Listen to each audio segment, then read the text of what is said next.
Hello friends, मैं अभय प्रताप सिंह समृद्धि ice के official YouTube channel पर आपका स्वागत है। इस लेक्चर में हम पॉलिटी को कवर करने जा रहे हैं। ये हमारा पॉलिटी का टॉपिक नंबर 5 है। इसमें हम देखेंगे कि जो संघ और राज्य क्षेत्र यानी कि कॉन्स्टिट्यूशन का पार्ट 1, इसमें हम क्या देखेंगे, इसमें हम देखेंगे पार्ट 1 को, जिसके अंतर्गत क्या क्या शामिल किया गया है। इसके अंतर्गत शामिल किया गया अनुच्छेद 1 से लेके 4 तक। इसमें टोटल अगर आप काउंट वाइज देखेंगे तो 4 अनुच्छेद हैं, और अगर आप सीरियल वाइज देखेंगे तो इसमें टोटल 5 अनुच्छेद है, क्योंकि जो आर्टिकल आपका सेकंड था इसको सब आर्टिकल के तौर पर भी जोड़ दिया गया है, यानी 2 एक करके इसे एक अनुच्छेद को जोड़ दिया गया है। तो जो हमारा अनुच्छेद 1 है इसे देखेंगे, इसमें 4 भाग 1 है, इसे देखेंगे, इसमें 4 अनुच्छेद हैं, उसमें हम एक एक से करके सभी अनुच्छेदों की बात करेंगे। पहले हम बात करते हैं अनुच्छेद 1 की। अनुच्छेद 1 यानी कि आर्टिकल 1 में क्या कहा गया है, इसमें कहा गया है इंडिया यानी कि भारत राज्यों के समूह के राज्यों का संघ होगा। अब यहाँ पर राज्यों का समूह और राज्यों के संघ में क्या अंतर है वो देखेंगे। सबसे पहले हम देखेंगे कि इसमें भारत को किस नाम से जाना गया है। इसमें जाना गया है भारत को इंडिया और भारत, इसमें दोनों नाम लिखे गए हैं।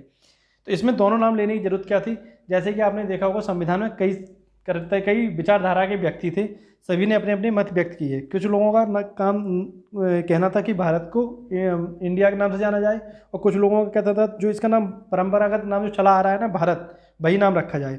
लेकिन कुछ लोग आधुनिक नाम रखना चाह रहे थे इंडिया। तो इसमें क्या किया गया, इसमें दोनों लोगों की विचारधारा को सम्मान करते हुए इसके दोनों नाम रख दिए गए, जैसे कि India that is Bharat, India अर्थात जो भारत राज्यों का समूह हुआ, भारत जो इंडिया जो भारत है वो राज्यों का समूह हुआ। अब जो हमें यहाँ पे बात की गई है राज्यों के समूह की या फिर राज्यों के संघ की। अब इसमें दो बात आती है, इसमें एक तो बात आती है आपका राज्यों का, एक तो आता है आपका भारत का क्षेत्र, कि भारत का क्षेत्र क्या होगा, फिर बात आती है भारत का संघ क्या है। इन दोनों की आगे हम बात करेंगे। उससे पहले हम देखेंगे कि राज्य केवल प्रशासनिक सुविधा के लिए विभाजित कर सकते हैं, राज्यों के पास नहीं कोई पूर्व निर्धारित पहचान नहीं है। जैसे कि आप अमेरिका में देखेंगे, अमेरिका का जो 51 स्टेट्स हैं, यहाँ पर इन स्टेट्स का सभी स्टेट्स ने मिलकर एक सेंट्रल का निर्माण किया है, ठीक ना। तो यहाँ पर स्टेट ज़्यादा पावरफुल होते हैं, उनका अलग कॉन्स्टिट्यूशन होता है। लेकिन इंडिया में ऐसा कुछ नहीं है। इंडिया में पहले देश है, उसके बाद राज्य आते हैं। राज्यों का कोई समझौता ऐसा नहीं है कि उससे देश चले, ठीक। इसीलिए भारत के संविधान जब आप देखेंगे, भारत के संविधान को क्या किया गया है, अविभाजित राज्यों का अविभाजित संघ, माने राज्य विभाजित हो सकते हैं लेकिन संघ विभाजित नहीं हो सकता है। अब इसमें हम बात करेंगे जो संविधान में टोटल कितने स्टेट्स की बात की गई है। इसमें हम देखेंगे according to October 2021 there are 28 states and 8 UTs यानी कि यूनियन टेरिटरीज। 28 राज्य और 8 केंद्र शासित प्रदेशों की बात की गई है यहाँ पर। रिसेंटली इसमें 2 केंद्र शासित कौन से जुड़े हुए हैं, एक तो जम्मू कश्मीर, दूसरा लद्दाख, ये जुड़े हुए हैं। साथ में और कौन से केंद्र शासित प्रदेश हैं, जैसे कि आप देखेंगे दादर नगर हवेली, दमन दीप और उसका लक्षद्वीप और फिर दिल्ली, ये सारे आपके यूटीज़ हैं, ठीक। अब हम बात करेंगे कि यहाँ पर जो 2 टर्म हमने पहले देखे थे, एक तो था आपका भारत के क्षेत्र और दूसरा था आपका भारत का संघ। इन दोनों में क्या अंतर है। जब हम बात करते हैं भारत के क्षेत्र की, तो भारत के क्षेत्र के अंतर्गत क्या क्या आता है। पहला तो आपका आता है भारत के क्षेत्र के अंतर्गत क्या, राज्य जो स्टेट है यानी कि 28 स्टेट्स। फिर उसके बाद क्या दूसरे नंबर पर क्या आता है, उसका आता है आपका यूनियन टेरिटरीज यानी कि संघ शासित या फिर केंद्र शासित प्रदेश, ये दूसरे नंबर पे आता है। तीसरे पे आते हैं ऐसे क्षेत्र जिन्हें भारत सरकार द्वारा कभी भी अधिकृत किया जा सकता है। तो जो भारत का क्षेत्र है इसमें 3 चीज़ें शामिल हैं। और जब आप बात करते हैं भारत के संघ की, तो भारत संघ के अंतर्गत केवल जो स्टेट्स है ना, ओनली स्टेट्स, कौन से 28 स्टेट्स हैं उन्हें शामिल किया गया है। तो इसमें ये दोनों यहाँ पर अंतर हैं। तो इसमें जब आप देखेंगे कि भारत का क्षेत्र भारत के संघ से ज़्यादा अर्थ समेटे हुए है, क्योंकि जब आप देखेंगे ना आपके जो पहला वाला यानी कि जो पहला बाद वाला है ना, बाद वाला कौन सा, भारत का संघ। भारत संघ में सिर्फ राज्य शामिल है, जबकि भारत के क्षेत्र में न केवल राज्य बल्कि संघ शासित क्षेत्र और ऐसे क्षेत्र जिन्हें भारत सरकार भविष्य में अधिकृत कर सकती है उन्हें भी शामिल किया गया है। अब यहाँ पर जो अधिग्रहण के जो माध्यम बताए गए हैं कि आप अधिग्रहण कैसे कर सकते हैं। देखिए, भारत एक स्वतंत्र राज्य है, राष्ट्र है, इसे आप मानेंगे, ठीक है, संप्रभु भी है। तो संप्रभु राष्ट्र होने के नाते भारत किसी भी समय किसी भी विदेशी क्षेत्र का अधिग्रहण कर सकता है।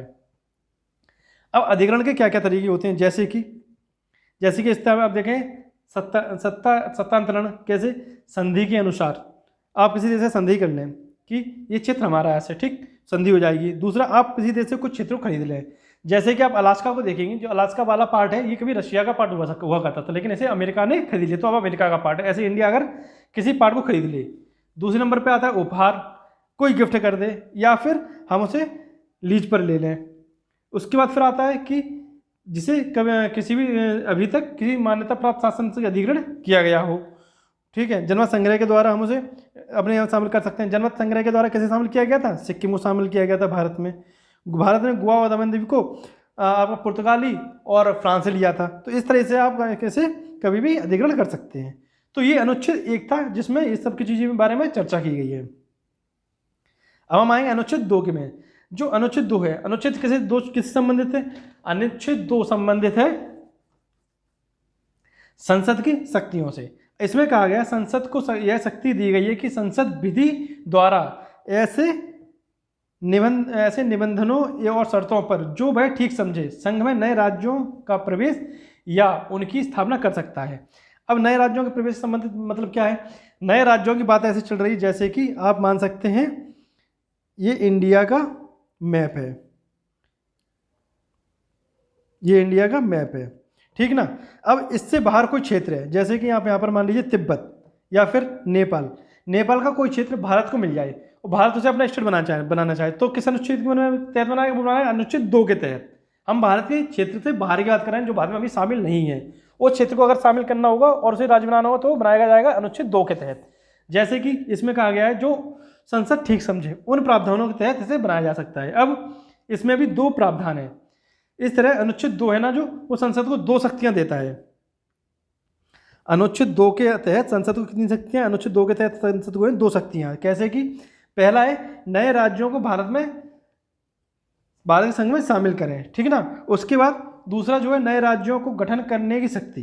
पहली शक्ति है जो उन राज्यों को प्रवेश से लेकर जो पहले से अस्तित्व में है, लेकिन जो जबकि दूसरी जो शक्ति है वो किससे संबंधित? वो अस्तित्व में नहीं है और उन्हें भारत शामिल करना हो। यहाँ पर इन दोनों की बात की गई है। अब जैसे आप देखेंगे संसद भारत संघ में प्रवेश कर सकती है किसी नए स्टेट को या ऐसी शर्तों पर नए राज्यों का स्थापना कर सकती है जो संसद सही समझे, ठीक ना। ये तो इसमें संसद को अधिकार दे दिया गया, संसद जैसे चाहे वैसे उसका निर्माण कर सकती है। और जो अनुच्छेद 2 ए है, जिस सब आर्टिकल जोड़ा गया था, इसे क्या किया गया था? इसमें जो सिक्किम था, सिक्किम तो इंडिया में हिस्सा अपने पार्ट बना लिया गया था। अब सिक्किम स्वतंत्र राज्य था, स्वतंत्र एक तरह से स्टेट था, लेकिन जब इसे शामिल किया गया तो इसमें किस अनुच्छेद के तहत किया गया था? इसे किया गया अनुच्छेद 2 के तहत। तो यहाँ पर अनुच्छेद 2 की बात की गई है। इसी तरह अब हम बात करेंगे अनुच्छेद 3 की। अभी तक हमने बात क्या की थी? जैसे हम बात की थी कि ये इंडिया, जैसे कि ये मान लीजिए पूरा बॉक्स, ये पूरा इंडिया है, ठीक ना। इसमें कई सारे स्टेट्स हैं, ये सारे स्टेट्स हैं। अब आपको इसमें बाहर से किसी स्टेट को मिलाना है तो उसे आप मिलाएंगे अनुच्छेद 2 के तहत, जो पहले से भारत में हिस्सा नहीं है। अब आप बताइए, अगर भारत के किसी, जैसे भारत में अभी 28 स्टेट्स और 8 यूटीज़ हैं, ठीक ना। अब किसी 2 स्टेट को तोड़कर एक स्टेट का निर्माण करना है या फिर एक स्टेट में से किसी स्टेट को अलग करना है तो वो किस अनुच्छेद के तहत किया जाएगा? वो किया जाएगा अनुच्छेद 3 के तहत। अनुच्छेद 3 क्या बताता है? अनुच्छेद 3 हमें बताता है कि इसमें नए राज्यों का गठन या फिर सीमाओं में परिवर्तन या नाम में परिवर्तन, ये सब किसके तहत किए गए हैं? ये किए जाएंगे अनुच्छेद 3 के तहत, सॉरी, ठीक ना। तो अनुच्छेद 2 में क्या क्या, अनुच्छेद 3 में क्या क्या बताता है? इसमें राज्यों के पुनर्गठन संबंधित संसद की शक्ति अनुच्छेद 3 को अधिकृत करता है। इसमें है, पहला तो है आपका किसी राज्य में से उसका राज्य क्षेत्र अलग करके अथवा 2 या अधिक राज्यों को या 2 राज्यों के भागों को मिलाकर अथवा किसी राज्य क्षेत्र को किसी राज्य के भाग के साथ मिलाकर नए राज्य का निर्माण कर सकती है, ठीक ना। अब इसमें क्या क्या कहा गया है? इसमें क्या गया? किसी राज्य में से उसका राज्य क्षेत्र अलग करके, मतलब कैसे, जैसे कोई स्टेट है उसमें से कुछ पार्ट को अलग करके, जैसे कि मध्य प्रदेश से अलग करके छत्तीसगढ़ का निर्माण किया गया था, ठीक। पहला, 2 या अधिक राज्यों को या राज्यों के भागों को मिलाकर अथवा किसी राज्य क्षेत्र को किसी राज्य क्षेत्र के भाग के साथ मिलाकर नए राज्यों का निर्माण कर सकती है, यानी कि 2 स्टेट को मिलाकर एक स्टेट का निर्माण किया जा सकता है। दूसरा बताता है किसी राज्य के क्षेत्र को बढ़ा सकती है, जैसे कि सेंट्रल गवर्नमेंट अगर चाहे मध्य प्रदेश के राज्य को बढ़ा सकती है, किसी राज्य के क्षेत्र को घटा सकती है। स्टेट जैसे सेंट्रल गवर्नमेंट अगर किसी स्टेट के क्षेत्र को बढ़ा सकती है तो किसी स्टेट के क्षेत्र को कम भी कर सकती है। उसी तरह किसी राज्य की सीमाओं में परिवर्तन कर सकती है, किसी राज्य के नाम में परिवर्तन कर सकती है। अब ये सब किसके द्वारा होंगे, ये सब किए जाएंगे अनुच्छेद 3 के द्वारा, लेकिन इसमें 2 शर्तों का उल्लेख किया गया है। अब इसमें तो कौन सी 2 शर्तें हैं, इसमें जो दो शर्तें हैं वो क्या क्या हैं। एक पहले जो शर्त है, उपरोक्त परिवर्तन, जो ये परिवर्तन किए जाएंगे संबंधित कोई अध्यादेश राष्ट्रपति की पूर्व मंजूरी के बाद ही पेश किया जा सकता है। इसमें पहले राष्ट्रपति की मंजूरी लेना आवश्यक है। पहले आप राष्ट्रपति की मंजूरी लेंगे, उसके बाद ऐसे कोई आप अध्यादेश या फिर ऐसा कोई आप प्रावधान कर सकते हैं। ठीक।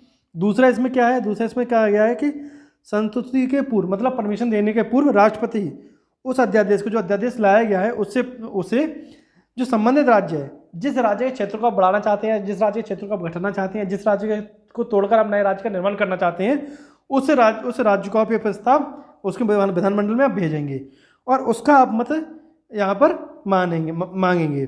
और यहाँ पर ये भी जरूरी है कि जो स्टेट से आप मत मांग रहे हैं, जिस स्टेट में आप परिवर्तन करने जा रहे हैं, उस स्टेट को अपना मत समय सीमा के भीतर दिया जाना चाहिए। जो समय उसके लिए निश्चित किया गया है उसके भीतर दिया जाना चाहिए। अब जो गवर्नमेंट, जो प्रेसिडेंट है, जो स्टेट से परमिशन मांगेगा, जैसे कि आप मानिए मध्य प्रदेश को अलग करके एक नया राज्य बनाना है, तो अब जो राष्ट्रपति है वो राष्ट्रपति क्या करेगा, मध्य प्रदेश की विधानमंडल में एक प्रस्ताव भेजेगा और मध्य प्रदेश से उसकी परमिशन लेगा।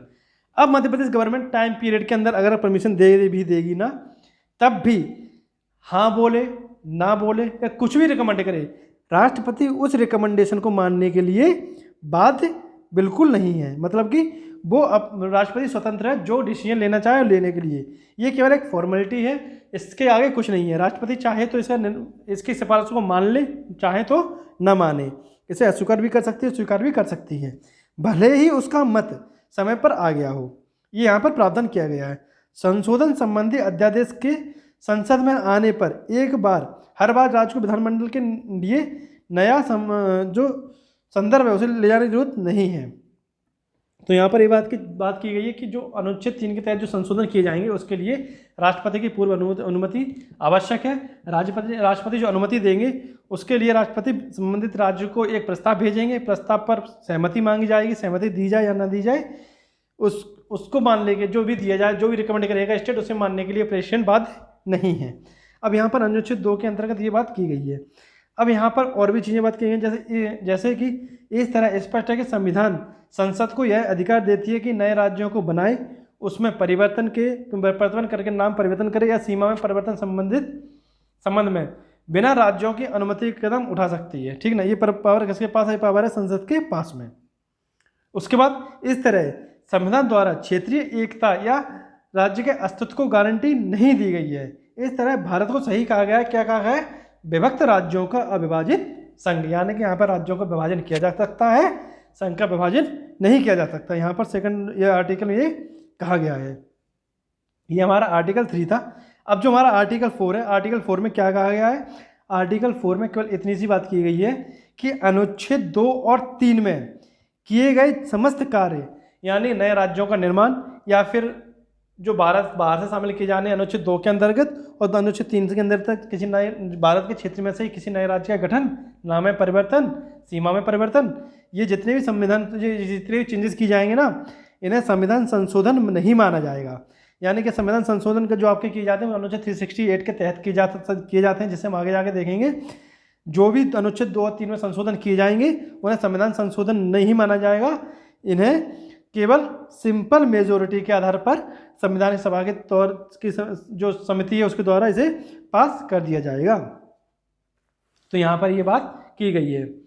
अब इसके अंतर्गत आप देखेंगे कुछ प्रावधान जो स्पेशल प्रोविजंस किए गए हैं, जैसे कि अब यहाँ पर एक क्वेश्चन उठता है, क्या जो केंद्र है, केंद्र के किसी भी क्षेत्र को अपनी मर्जी से किसी दूसरे देश को दे सकता है? ये क्वेश्चन कब आया था? ये क्वेश्चन आया था बेरूबारी यूनियन मामले में। ये कब केस था? ये केस था आपका 1960 में। 1960 में आप देखेंगे जो भारत और पाकिस्तान का विभाजन हुआ था, तब पाकिस्तान के 2 क्षेत्र थे। जैसे कि यहाँ पर आप देखेंगे ये इंडिया है, ये वाला क्षेत्र आपका पूरा ये वाला क्षेत्र आपका इंडिया है, ठीक ना। यहाँ पर आपका पश्चिमी पाकिस्तान था, यहाँ पर पूर्वी पाकिस्तान जो वर्तमान में बांग्लादेश है। अब इसी से लगते हुए कुछ क्षेत्र थे जिसे हम बिरूबाड़ी बोलते हैं, जो सीमा में कोई एक मतलब से एक कॉन्फ्लिक्ट पैदा कर रहे थे कि उसमें कोई स्पष्ट निर्धारण नहीं था ये किसका क्षेत्र है। तो जो बिरूबाड़ी जनता, अब गवर्नमेंट क्या करना चाहती थी, गवर्नमेंट कुछ क्षेत्र को पूर्वी पाकिस्तान को देना चाहती थी। इसके लिए सुप्रीम कोर्ट में एक याचिका लगाई गई, या फिर सुप्रीम कोर्ट ने स्वतंत्र संज्ञान लिया क्या कि सुप्रीम को क्या गवर्नमेंट के पास इतने अधिकार या फिर राइट्स हैं कि वो अपनी मर्जी के अनुसार किसी भी देश को अपना क्षेत्र दे सके, या फिर अनुच्छेद 3 के तहत अपने किसी भी क्षेत्र को या क्षेत्र दे सके। ठीक ना। अब ये क्वेश्चन उठा 1960 में, तो इसमें क्या उच्चतम न्यायालय ने क्या कहा? उच्चतम न्यायालय ने कहा कि संसद की शक्ति राज्यों की सीमा समाप्त करने और अनुच्छेद 3 के अंतर्गत भारतीय क्षेत्र को अन्य देश को देने की नहीं है। यह कार्य अनुच्छेद किसके तहत किया जाएगा? ये कार्य किया जाएगा अनुच्छेद 368 के तहत, यानी कि संविधान संशोधन के द्वारा ही आप भारत के किसी क्षेत्र को दूसरे देश को दे सकते हैं, अनुच्छेद 2 या 3 के तहत नहीं दे सकते हैं। ठीक ना। इसमें ये प्रावधान किया गया है। और इसमें आगे क्या गया, अब आप देखेंगे इसमें कि क्या प्रावधान था इसमें। एक इस तरह 9वें संविधान संशोधन अधिनियम 1960 के प्रभावी होने पर उक्त क्षेत्र को पाकिस्तान को हस्तांतरित कर दिया गया।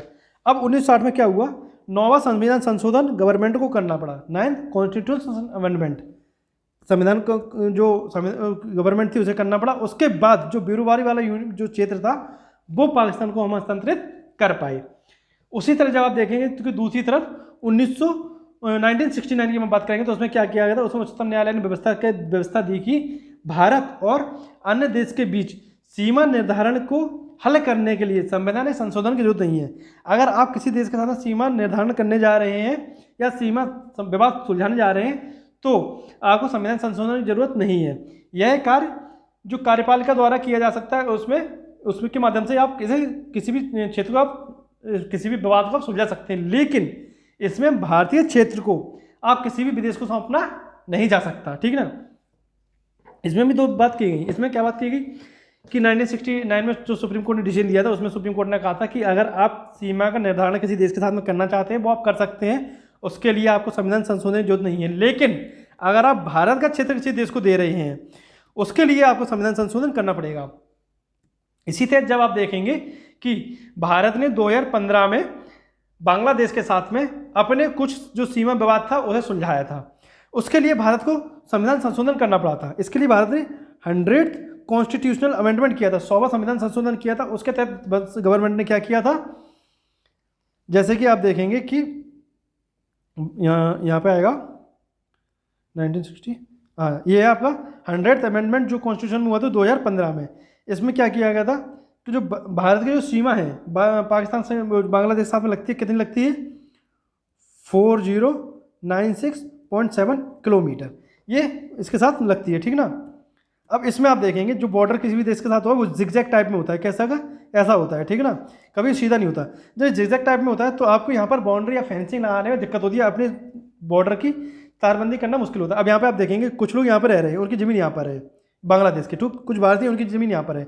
अब इस चीज़ को सॉल्व करने के लिए गवर्नमेंट ने क्या चाहा, गवर्नमेंट ने चाहा कि एक तरह से एक ऐसी सीमा रेखा बन जाए कि जो सीधी हो।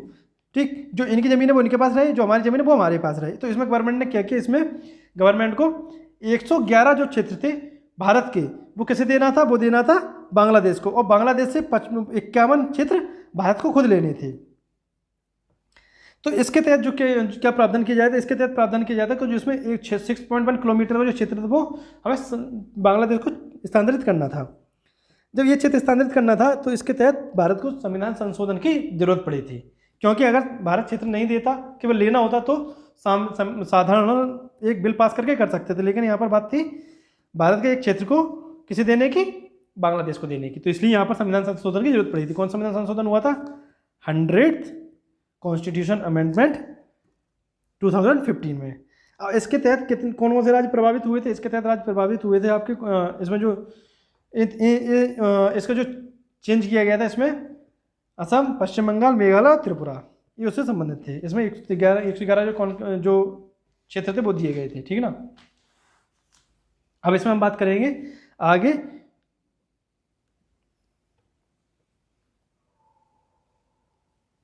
इसमें हम बात करेंगे, ये तो हमारा हो गया 2015 वाला। अब हम बात करेंगे किसकी, जो राज्यों के निर्माण से पहले जो एकीकरण हुआ था स्टेट्स का, वो एकीकरण कैसे हुआ था उसके बारे में बात करने जा रहे हैं।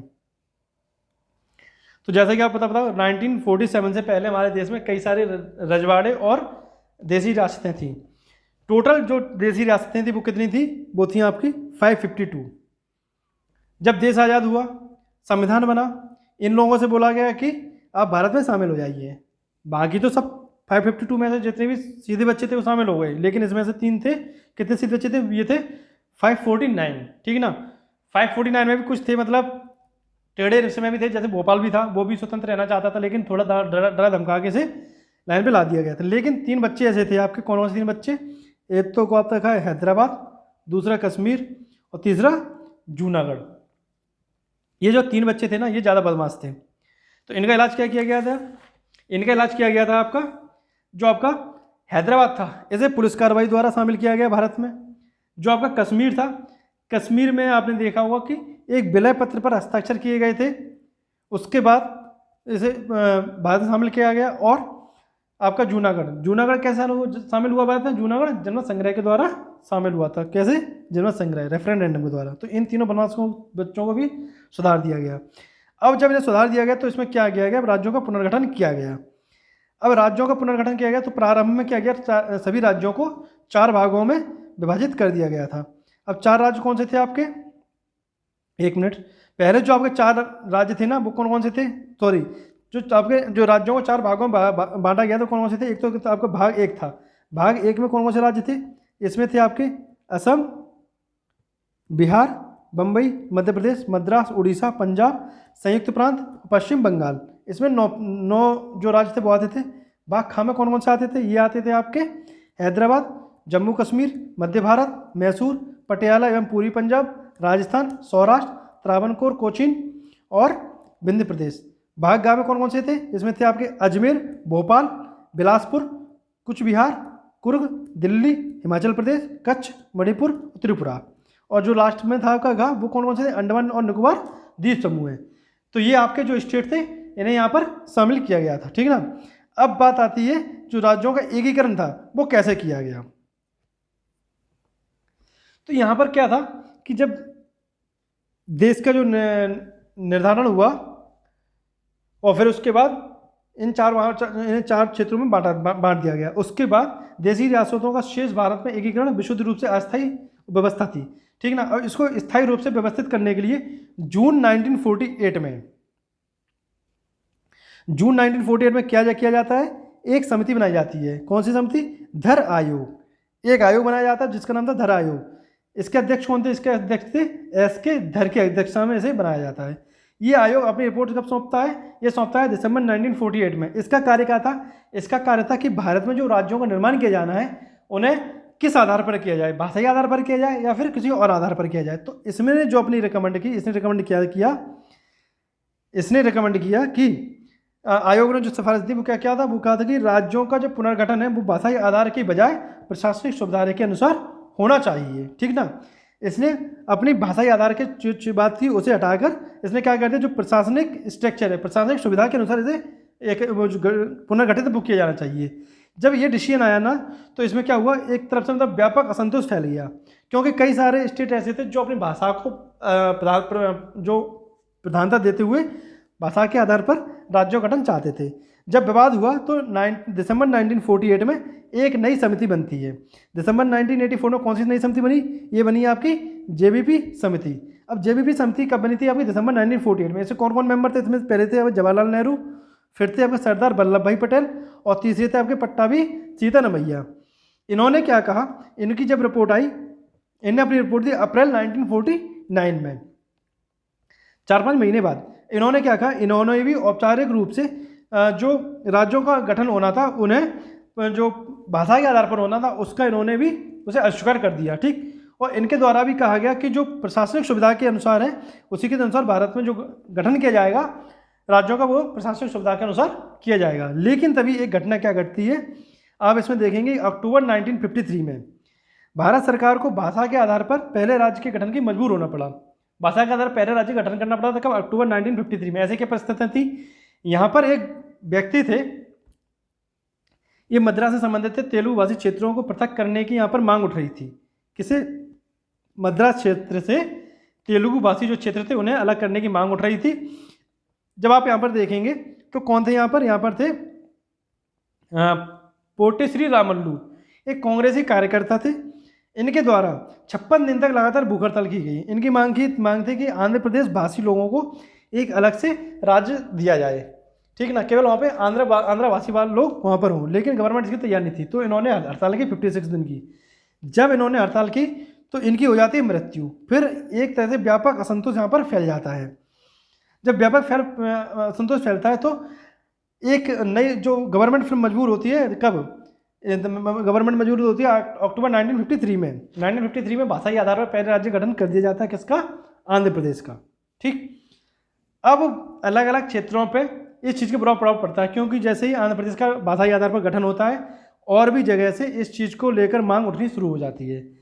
मराठी लोग कहते हैं कि हमें अलग देश चाहिए, गुजराती कहते हैं हमें अलग चाहिए, और पश्चिम बंगाली वाले ये कहते हैं वो हमें अलग देश चाहिए, सॉरी अलग राज्य चाहिए। तो यहाँ पर जो अलग अलग राज्य की मांग चलती है ना, को अनुसार व्यापक असंतोष फैल जाता है। तो इसमें गवर्नमेंट मजबूरी में आकर क्या करती है, एक दूसरी समिति की तीसरी समिति की यहाँ पर स्थापना करती है। तीसरी समिति कौन थी? वो थी आपकी फजल अली आयोग। अब ये 3 सदस्यीय समिति थी। जो फजल अली थे ये इसके हेड थे। इसके अलावा 2 लोग कौन थे? एक थे के.एम. पणिक्कर और एच.एन. कुंजरू, ये दोनों लोग इसमें मेंबर थे। इन्होंने क्या कहा? इन्होंने अपनी जो रिपोर्ट दी, अपनी 1955 में।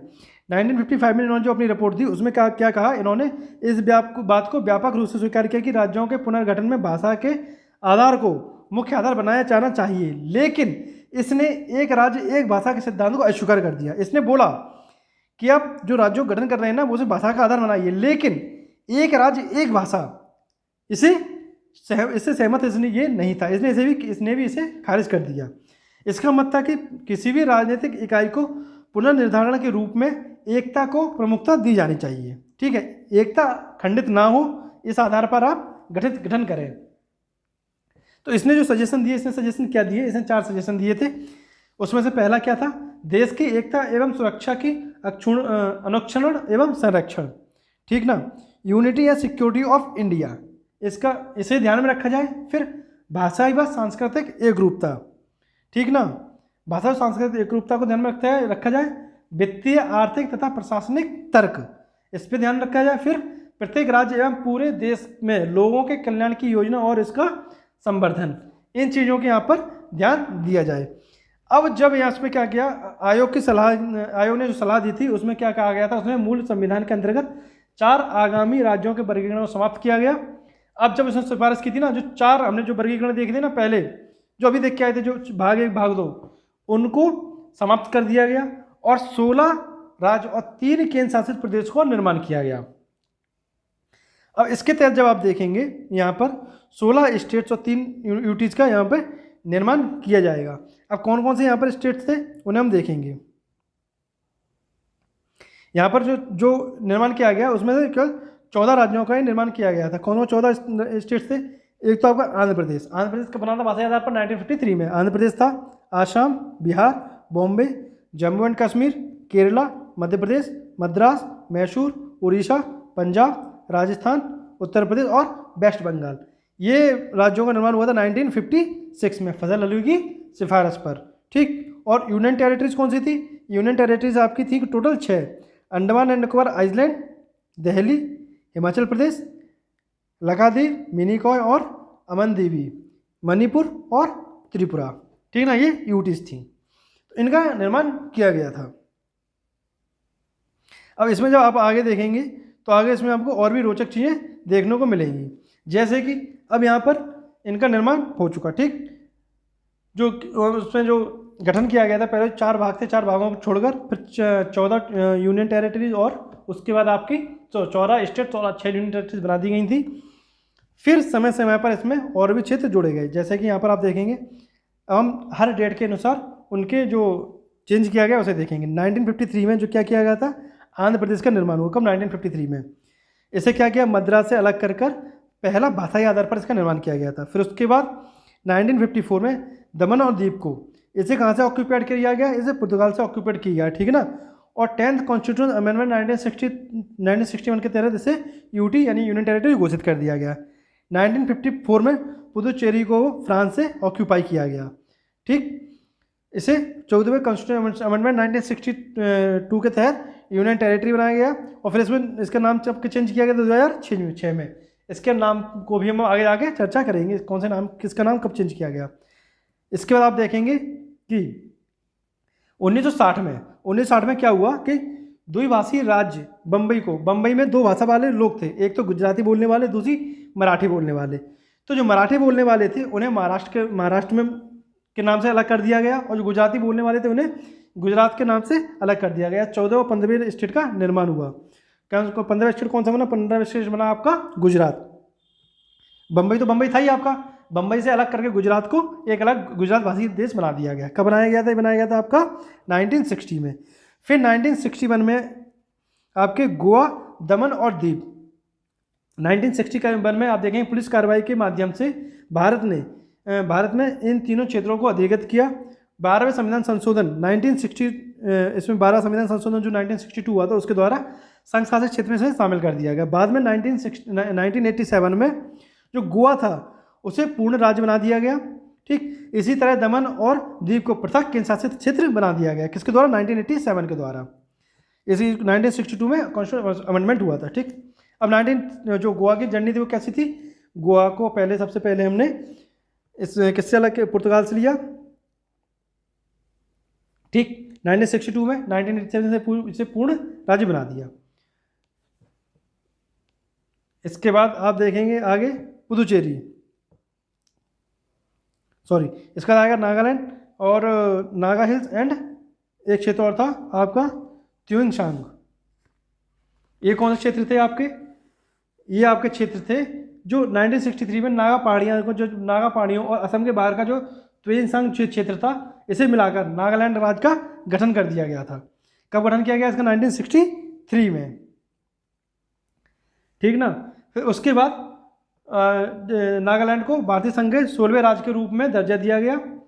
दर्जा देने से पूर्व 1961 में असम के राज्यपाल क्षेत्र में से रखा गया था, ठीक है। फिर इसके बाद आता है आपका हरियाणा और चंडीगढ़ और हिमाचल प्रदेश। इसमें क्या किया गया था आप देखेंगे, इसमें सहाय आयोग की सिफारिश पर जो आपका राज्य था पंजाब राज्य को दो भागों में विभाजित कर दिया गया। एक आपका हरियाणा, दूसरा पंजाब में पंजाबी भाषी बोलने वाले रह गए, और जो आपका हरियाणा था उसमें हिंदी भाषी जो लोग थे वो यहाँ पर हस्तांतरित हो गए। यहाँ पर इस तरह से आपका पंजाब से हरियाणा को अलग कर दिया गया। फिर आपका आता है हिमाचल प्रदेश को 1971 में पूर्ण राज्य का दर्जा दिया गया। ये 18वां स्टेट बना भारत का। उसी के बाद 1971 में मेघालय, मणिपुर और त्रिपुरा को राज्य का दर्जा दिया गया। 1975 में 36वें कॉन्स्टिट्यूशन अमेंडमेंट।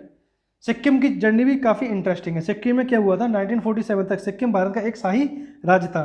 यहाँ पर एक शासक थे चोग्याल, इनका यहाँ पर शासन चल रहा था। 1947 में ब्रिटिश शासन के समाप्त होने पर सिक्किम को भारत का द्वारा रक्षित किया गया। जो सिक्किम था भारत को उसके द्वारा रक्षा की गई। इस टाइम तक भारत जो सिक्किम के जो 3 महत्वपूर्ण जो क्षेत्र थे कौन कौन से? रक्षा, विदेश मामले और संचार। ये इनका उत्तरदायित्व केवल भारत के पास था। लेकिन 1947 में जो सिक्किम ने भारत के प्रति इच्छा दर्शाई कि उसे भारत में शामिल होना है, तो इसमें क्या किया गया? संसद द्वारा 35 संविधान संशोधन अधिनियम 1974 के द्वारा सिक्किम को भारत में एक समृद्ध राज्य बना दिया गया। लेकिन जो चोग्याल क्या बदमाशी करता है, वहाँ का राजा था। चोग्याल क्या बदमाशी करता है? वो एक स्वतंत्र रहना चाहता था, लेकिन जनता थी वो भारत साथ मिलना चाहती थी। तो इसे डरा धमकाकर चोग्याल को, तो यहाँ पर क्या किया गया? एक जन्म संग्रह करवाया गया, ठीक ना। उसके बाद यहाँ पर जो सिक्किम था इसे 36 संविधान संशोधन 1975 के द्वारा के प्रभावी होने के बाद सिक्किम को भारतीय संघ का पूर्ण राज्य बना दिया गया। सिक्किम भारत का 22वां राज्य बना। कब बना था ये? 1975 में 36 संविधान संशोधन के द्वारा। कौन सा स्टेट? 22वां स्टेट बना था। तो ये यहाँ पे आपका इम्पोर्टेंट है। ये हमारे जो स्टेट थे ये इनका निर्माण कैसे हुआ। उसके बाद आप देखेंगे जो मिजोरम, अरुणाचल प्रदेश और गोवा। 1987 में आप देखेंगे कि गोवा संघ में 3 नए राज्य जो 1987 भारतीय संघ में 3 नए राज्यों का निर्माण हुआ। कौन कौन से 3 राज्य थे? अरुणाचल प्रदेश और गोवा, मिजोरम, अरुणाचल प्रदेश और गोवा। जो मिजोरम था आपका वो 23वां स्टेट बना, अरुणाचल प्रदेश 24वां, और जो आपका यहाँ पर कौन सा स्टेट था ये लास्ट, गोवा 25वां स्टेट बना। फिर 2000 में फिर से आके आपके यहाँ पे 3 राज्यों का निर्माण हुआ। कौन कौन से? छत्तीसगढ़ आपका बनेगा किससे? मध्य प्रदेश से अलग होकर, उत्तराखंड बनेगा आपका यूपी से अलग होकर, और झारखंड बनेगा आपका बिहार से अलग होकर, ठीक ना। तो ये आपका फिर से विभाजन हुआ यहाँ पर। तो जो छत्तीसगढ़ था वो आपका 26वां स्टेट बना, और जो आपका उत्तराखंड था वो 27, और झारखंड 28वां स्टेट। इसी के तहत जब आप देखेंगे तेलंगाना आपका 2014 में आकर आपका 29वां स्टेट भारत का बन जाएगा, जो अलग तरह से स्वतंत्र होगा, ठीक ना। इसे किससे अलग करके बनाया गया? तेलंगाना बनाया गया था आंध्र प्रदेश से अलग करके। तो ये पूरा जो था हमारा यहाँ पर जो हमने देखा, ये क्या देखा हमने यहाँ पर देखा कि जो क्षेत्र थे उनका किस तरह से विभाजन किया गया, यहाँ पर क्षेत्रों का ऐसे निर्माण किया गया। अब इसी के साथ में जब हम देखेंगे यहाँ पर क्या देखेंगे, यहाँ पर हम देखेंगे कि जो क्षेत्रों के नाम चेंज किए गए, क्षेत्रों के नाम कैसे किए गए, जैसे कि 1950 में आप देखेंगे तो पहले क्या बोला जाता था? यूनाइटेड प्रोविंस, संयुक्त प्रांत बोला जाता। अब इसका क्या कर दिया गया? उत्तर प्रदेश। 1960 में से 1950 में उत्तर प्रदेश कर दिया गया। 1969 तक इसे मद्रास, जैसे मद्रास बोला जाता था, फिर उसका नाम तमिलनाडु कर दिया गया। 1973 में लक्षद्वीप, मिनिकॉय और अमनदीवी, इनका क्या नाम कर दिया गया? इनका नाम कर दिया लक्षद्वीप, आइसलैंड, और उसके बाद 1973 में मैसूर को कर्नाटक के नाम से जाने लगा। 1992 में संघ शासित प्रदेश दिल्ली का नया नाम राष्ट्रीय राजधानी क्षेत्र दिल्ली रखा गया, ठीक ना। इसे बिना पूर्ण राज्य का दर्जा दिया गया। अब इसे पूर्ण राज्य का दर्जा कब दिया गया था? इसे पूर्ण राज्य का दर्जा दिया गया था 69 में कॉन्स्टिट्यूशन अमेंडमेंट 1991 के द्वारा, ठीक। उसके बाद 2006 में उत्तरांचल को किसके नाम से जाना जाएगा? उत्तराखंड के नाम से। 2006 में पौंडीचेरी को पुदुचेरी के नाम से, और 2011 में उड़ीसा को उड़ीसा के नाम से। इस तरह से यहाँ पर आप देखेंगे कई स्टेटों के नाम चेंज किए गए, कई स्टेटों के क्षेत्र चेंज किए गए। ये पूरा अब वर्तमान में जो हमारे यहाँ पर आप देखेंगे कितने 28 स्टेट्स और 8 यूनियन टेरिटरीज यहाँ पर बनी हुई हैं। तो ये हमारा जो भारत क्षेत्र था उसके बारे में हमने बताया। अब एक शॉर्ट में हम थोड़ा समझेंगे कि जो हमने अनुच्छेद के बारे में बात की वो क्या क्या थे। पहला अनुच्छेद क्या था? पहला अनुच्छेद था हमारा संघ के क्षेत्र और इनके नाम, ठीक ना। दूसरा क्या था? नए राज्यों का नामांकन अथवा स्थापना। दूसरा से फिर दूसरी बात आता है हमारा दूसरा ए क्या था? सिक्किम संघ के साथ समृद्ध, ठीक ना, भारत में से पूर्ण राज्य बना दिया गया। तीसरा जो था हमारा वो क्या था? नए राज्यों की स्थापना तथा मौजूदा राज्यों का क्षेत्रफल सीमा तथा राज्यों में परिवर्तन। चौथा था अनुच्छेद 2 के तहत, अनुच्छेद 2 यहाँ पर हम देखेंगे अनुच्छेद 2 और 3, इन दोनों में जो भी चेंज किए, इन दोनों के अनुसार जो भी चेंज किए जाएंगे उन्हें कॉन्स्टिट्यूशन अमेंडमेंट यानी कि अनुच्छेद 368 के तहत संविधान संशोधन नहीं माना जाएगा। ये हमारा आज का टॉपिक था जिसमें हमने भाग 1 को कंप्लीट किया। जल्दी मिलेंगे आपसे अगले टॉपिक में जो हमारा होगा नागरिकता यानी कि सिटीजनशिप। इसमें हम देखेंगे कि नागरिकता के क्या क्या प्रावधान होते हैं और उसमें संबंधित काफ़ी कुछ क्वेश्चन भी सॉल्व करेंगे। तो चैनल को लाइक करें, कमेंट करें, शेयर जरूर करें जिससे ज़्यादा से ज़्यादा लोगों का इससे फ़ायदा हो, और सब्सक्राइब करना ना भूलें। समृद्धि आइस के साथ बने रहने के लिए आपका थैंक यू।